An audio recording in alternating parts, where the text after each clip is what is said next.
दो प्रेमियों ने घर वालों की मर्जी के खिलाफ छुपकर निकाह कर लिया था, लेकिन जब इस प्रेम कहानी का भांडा फूटा तो एक घर तबाही और बर्बादी के दहाने तक पहुंच गया।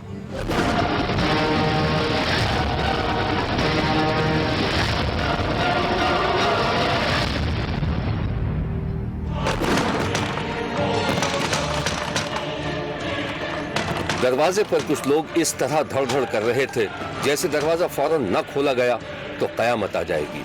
दरवाजा पीटे जाने की आवाज सुनकर इरफाना अपने कमरे में सहम गई। उसने बिजली की सी तेजी के साथ अपना दुपट्टा उठाया, पांव में चप्पल डाली और डरी सहमी दरवाजे के करीब पहुंच गई। बाहर से धमकी आमेज आवाजें आ रही थीं। खोल दरवाजा, खोल, तुझे आज मजा चखाते हैं, खोल दरवाजा। इरफाना को एहसास हो गया था कि बाहर कौन लोग थे। इरफाना अपने कमरे की जानिब पलटी, तेजी से कमरे की चटखनी चढ़ाई और फिर हाँफती कांपती आंगन में निकल आई। रात के सन्नाटे ने माहौल को आसेब ज़दा कर रखा था, मगर इरफाना अपनी जान बचाना चाहती थी। वो तेजी से घर के पीछे का दरवाजा खोलकर बाहर निकल गई। अब वो सुनसान गली में बेतहाशा दौड़ती जा रही थी। थोड़ी दूर जाकर उसने पलट कर देखा तो उसे कुछ लोग उसका पीछा करते दिखाई दिए। इरफाना ने हिम्मत नहीं हारी और वो सर धड़ की बाजी लगाकर भागती रही। टेढ़ी मेढ़ी गलियों से गुजरते हुए वो एक महफूज मकाम तक पहुंचने में कामयाब हो गई। वो एक बेआबाद मकान के आंगन में दाखिल हुई। उसका सांस फूला हुआ था। इरफाना कुछ देर सांस दुरुस्त करने के लिए बैठ गई। उसे पूरा यकीन था कि उसका पीछा करने वाले उसे जान से मार देंगे या उठा कर ले जाएंगे। इरफाना को मरियम के रिश्तेदार पागलों की तरह ढूंढ रहे थे और जब शब्बीर को इस वाकये के बारे में मालूम हुआ तो शब्बीर ये सोचने लगा कि आखिर इरफाना का कसूर क्या था। जब शब्बीर ने मजीद मालूमात की तो इस भयानक वाकये का पस मंजर कुछ इस तरह सामने आया।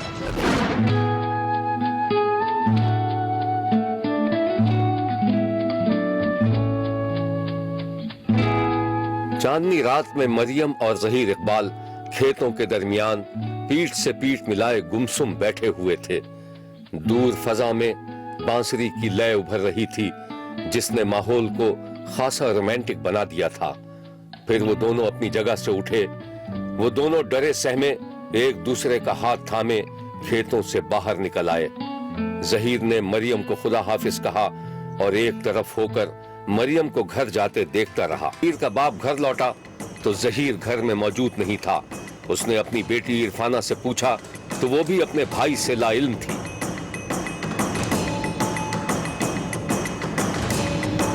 इरफाना बेटा, ये आजकल तुम्हारा भाई किन चक्रों में रहने लगा है?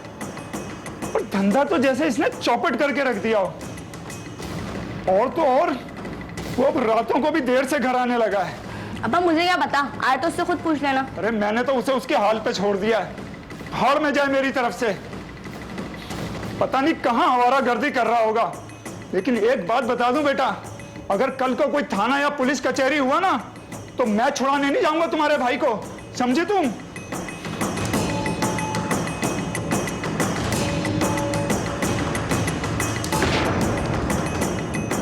इरफाना के भाई जहीर ने चोरी छुपे मरियम से शादी कर ली थी और घर वालों को इत्तला देने के लिए निकाह की कॉपी भिजवा दी थी। जहीर की बहन इरफाना घर में अकेली थी। वो कमरे की सफाई कर रही थी कि उसे दरवाजे के नीचे से फेंका गया एक लिफाफा दिखाई दिया। जहीर की बहन इरफाना ने बेताबी से लिफाफा खोला और उसमें मौजूद एक पर्चे को सांस रोक कर पढ़ने लगी। फिर अचानक वो पर्चा उसके हाथ से छूट कर गिर गया। जहीर को घर से गायब हुए 4 रोज गुजर चुके थे कि एक दिन तो जैसे शाम को कयामत ही आ गई हो। इरफाना सर पकड़े बैठी थी कि उसी लम्हे उसका बाप घर में दाखिल हुआ। बेटी को परेशान देखकर बाप सटपटा सा गया।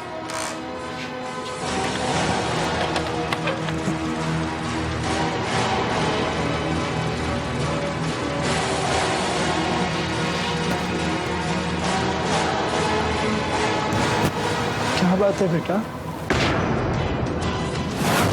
कुछ परेशान हो? अब्बा, भाई ने मरियम से निकाह कर लिया। क्या? वो महल्ले वाली लड़की मरियम से? तुम्हें कैसे पता चला ये सब कुछ? अब कहाँ हैं वो लोग? मुझे नहीं पता, उसे मुझे नहीं बताया, लेकिन अब्बा उसे ढूंढो, अब्बा उसे कुछ हो जाए। इसी दौरान दरवाजे पर अचानक दस्तक हुई। इरफाना का बाप दरवाजे से बाहर निकला तो मरियम का बाप और उसके चंद रिश्तेदार बाहर खड़े थे। ओए, इधर आ। वो कहाँ है मेरी बेटी? मुझे नहीं मालूम भाई, मुझे तो खुद अभी अभी पता चला है।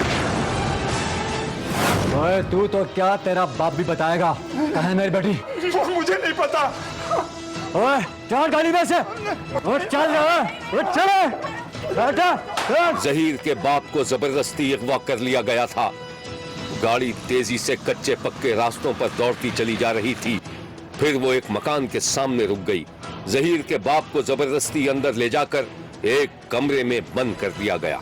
जहीर के बाप को कमरे में बंद करते ही उस पर तशद्दुद किया जाने लगा। डंडे, लाठियां और मुक्के बरसाए गए और जहीर का बाप अपनी लाइल्मी जाहिर करता रहा। पूरी रात बदतरीन तशद्दुद के बाद जब जहीर के बाप से कोई मालूमात न मिली तो उसे अंधेरी रात में घर से निकाल दिया गया। चल, चल निकल, चल। ओए, ये जाने दे रहा हूँ। अगर पता चला कि तूने मेरी बेटी को छुपा के रखा है तो मैं तेरी बेटी को उठा के ले जाऊंगा और तेरे पूरे खानदान को खत्म कर दूंगा, समझा? और हाँ, अपना मुंह बंद रख। चल।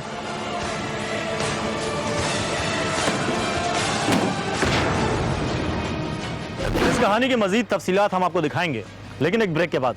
कहीं जाइएगा मत, क्योंकि कोई देखे ना देखे, शब्बीर तो देखेगा। मरियम के बाप ने अपनी बेटी के अगवा का मुकदमा दर्ज करवा दिया था और जहीर के तमाम घर वालों के खिलाफ FIR कटवा दी थी। एक दिन जहीर अपनी बेटी इरफाना को छोड़कर अपनी बीवी और एक छोटे बेटे और छोटी बेटी के हमरा जब वापस आ रहा था तो मरियम के बाप ने अपने साथियों के साथ मिलकर उस पर तशद्दुद किया और पुलिस के हवाले कर दिया। और अब जहीर की 22 साला बहन इरफाना अकेली रह गई थी और अपनी जान बचाने के लिए मुस्तकिल ठिकाने बदल रही थी।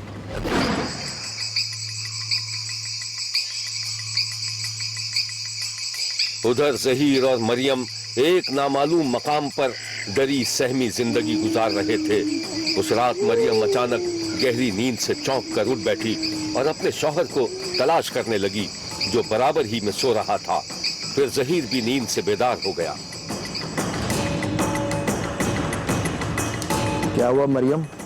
मुझे बहुत डर लग रहा है। मैंने ख्वाब में देखा कि उन्होंने हमें कत्ल कर दिया।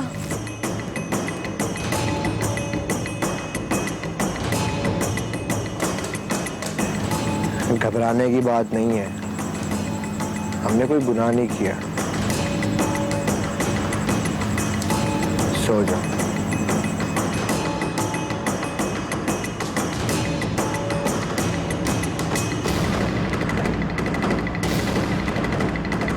जहीर ने अपनी बहन इरफाना को बजरिया फोन अपने ठिकाने का पता बता दिया था और जब गांव वालों को यह बात मालूम हुई तो उन्होंने मसालेहत कराने का बेड़ा उठा लिया और तय यह हुआ कि मरियम उसके घर वालों को वापस कर दी जाएगी और घर से ही उसकी रुखसती होगी। लेकिन जब जहीर को इन तमाम वाकयात का मालूम हुआ तो उसने अपनी बीवी को फौरन उसके घर भेज दिया। मैं हूं अली रिजवी और शब्बीर ने गुजरावाला में शादी की एक अनोखी तकरीब को देखा है जिसमें निकाह के बाद लड़की वालों ने हंगामा खड़ा कर दिया था। लड़की वालों ने दूल्हा समेत पूरे बारातियों को लाइन हाजिर कर दिया।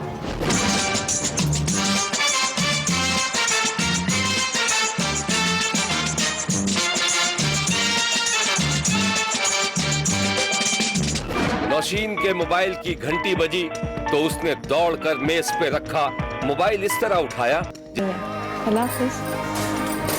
अरे किससे बातें कर रही है मेरी बेटी? कुछ नहीं अम्मी, वो तो मेरी एक सहेली थी, कह रही थी अगर उसे शादी में नहीं बुलाए ना तो वो मुझसे नाराज हो जाएगी। अरे तो मना किसने किया? बुला लेना उसे भी।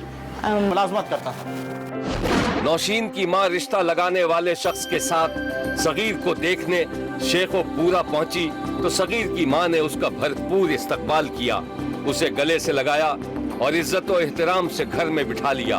अभी कुछ देर ही गुजरी थी कि बिजली चली गई और कमरे में गुप्त अंधेरा छा गया, जिसके बाद मोमबत्तियां जलाकर कमरे को रोशन किया गया। अस्सलाम वालेकुम बहन। खाला, खाला ये वही है जिनका मैंने जिक्र किया था आपसे, लड़की की माँ। अरे कैसी हैं आप? बस अल्लाह का शुक्र है। आए बैठे।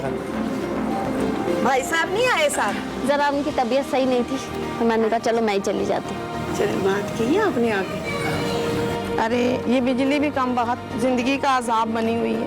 अरे बहन कोई बात नहीं, हम भी यही अजाब झेल रहे हैं। खैर छोड़े, अपने बेटे को तो बुलाएं जरा। हाँ बुलाती हूँ, अभी बुलाती हूँ। अरे पुत्र सगीर इधर आ जरा। जी अम्मा जी। सलाम करो, खाला आए। अस्सलाम वालेकुम। वालेकुम अस्सलाम।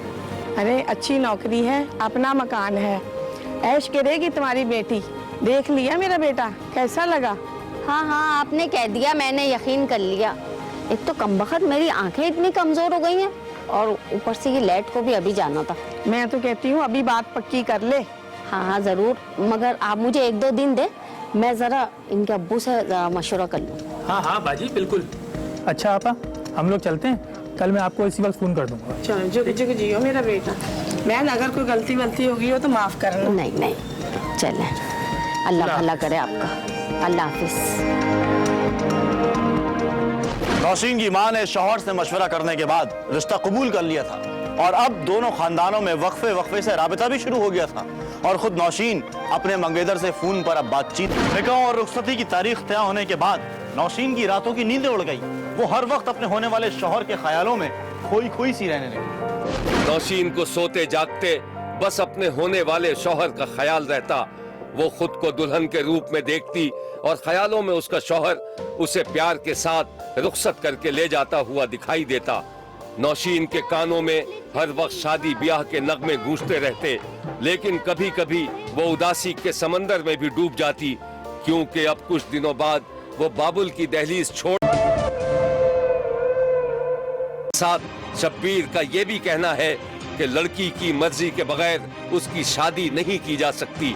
शब्बीर को इस बात का भी एहसास है कि नौशीन ने अपने शौहर का जो ख्याली खाका तैयार कर रखा था, उसका शौहर उसके मुताबिक नहीं निकला और नौशीन का दिल टूट गया, जबकि शायद दूल्हा का भी कोई कसूर नहीं था, क्योंकि दूल्हा की मां के मुताबिक लड़की वालों ने लड़के को देखभाल कर ही रिश्ता तय किया था। देखते रहिए, क्योंकि कोई देखे न देखे, शब्बीर तो देखेगा।